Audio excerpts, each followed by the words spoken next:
வணக்கம்.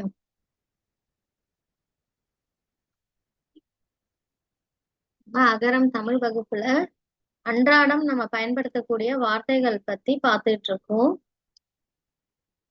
இன்னைக்கு என்னென்ன வார்த்தைகள் பயிற்சி பண்ண போறோம் அப்படின்னா, ஃபர்ஸ்ட் உடல் உறுப்புகள். சரிங்களா? உடல் உறுப்புகள் அதுதான் நம்ம பார்க்க போறோம்.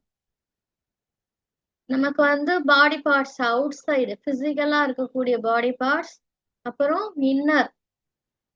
இன்னர் ஆர்கன்ஸ் அதெல்லாம் சொல்லுவோம் இல்லையா? உடலுக்கு உள்ள இருக்கக்கூடிய உறுப்புகள் இல்ல எல்லாமே நீங்க இன்னைக்கு தமிழ்ல தெரிஞ்சுக்க போறீங்க. இங்கிலீஷ்ல உங்களுக்கு ஆல்ரெடி தெரிஞ்சிருக்கும். நீங்க தமிழ்ல தெரிஞ்சுக்க போறீங்க. நீங்க என்ன பண்ணணும் அப்படின்னா, இது காட்டியே இதெல்லாம் என்ன அப்படின்னு சொல்லியிருக்காங்க. அதனால இது ரொம்ப ஈஸி தான். நீங்க ஒரு தடவை என்ன பண்ணணும்னா, இந்த பாடி பார்ட்ஸ வாசிச்சு ரெக்கார்ட் பண்ணி அனுப்பணும் பார்த்து. சரிங்களா? இது எல்லாமே பிசிக்கல் பார்ட்ஸ். இதெல்லாம் இன்னர் ஆர்கன்ஸ், நம்ம உடம்புக்குள்ள இருக்கிற ஆர்கன்ஸ். இது எல்லாமே உங்களுக்கு இங்கிலீஷ்ல தெரிஞ்சிருக்கும். இப்ப தமிழ்ல நீங்க படிக்க போறீங்க. இந்த ஆர்கன்ஸோட பேரையும் என்ன பண்ணணும், நீங்க பார்த்து வாசிச்சு ரெக்கார்ட் பண்ணி அனுப்பணும். சரிங்களா? அதுக்கப்புறம் என்ன பண்ணணும்னா, நோட் புக்ல ஒரு தடவை பார்த்து எழுதணும். அதுக்கப்புறம் அம்மாவை டிக்டேட் பண்ண சொல்லிட்டு இந்த உடல் உறுப்புகள் அத்தனையும் நீங்க ஒரு தடவை டிக்டேட் பண்ண பார்க்காம எழுதணும். சரிங்களா? அடுத்தது என்ன பார்க்க போறோம்னா, பழங்கள். இந்த பழங்கள் ஃப்ரூட்ஸ் இது எல்லாமே உங்களுக்கு தெரிஞ்ச பழங்களோட பெயர்கள் தான்.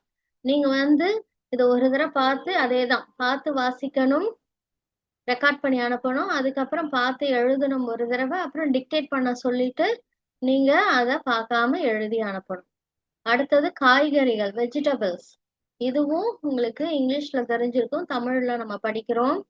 சரிங்களா? காய்கறிகள் ஹெட்டிங் போட்டு பார்த்து ஒரு தடவை எல்லா காய்கறிகளோட பெயர்களையும் எழுதணும். ஒரு தடவை பார்த்து வாசிச்சு ரெக்கார்ட் பண்ணி அனுப்பணும். அதுக்கப்புறம் அம்மா டிக்டேட் பண்ண சொல்லிட்டு அந்த வார்த்தைகளை பார்க்காம எழுதி அனுப்பணும். சரிங்களா? இதுதான் அசைன்மெண்ட். அதுக்கப்புறம் காய்கறிகளுக்கு விடுபட்ட எழுத்துக்களை நிரப்புகன்னு ஒரு பயிற்சி இருக்கு.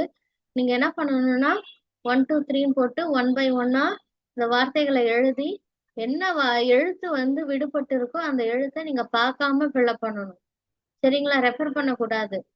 பார்க்காம எழுதி நீங்க அந்த மிஸ்டு லெட்டர் இருக்குல்லையே, விடுபட்ட எழுத்து, அது கீழே இதே மாதிரி கலர் பெண்ணால அண்டர்லைன் பண்ணி அழகா அனுப்பணும். சரிங்களா? இதுதான் பயிற்சி. அழகா நீட்டா ப்ரெசென்ட் பண்ணுங்க. தேங்க்யூ.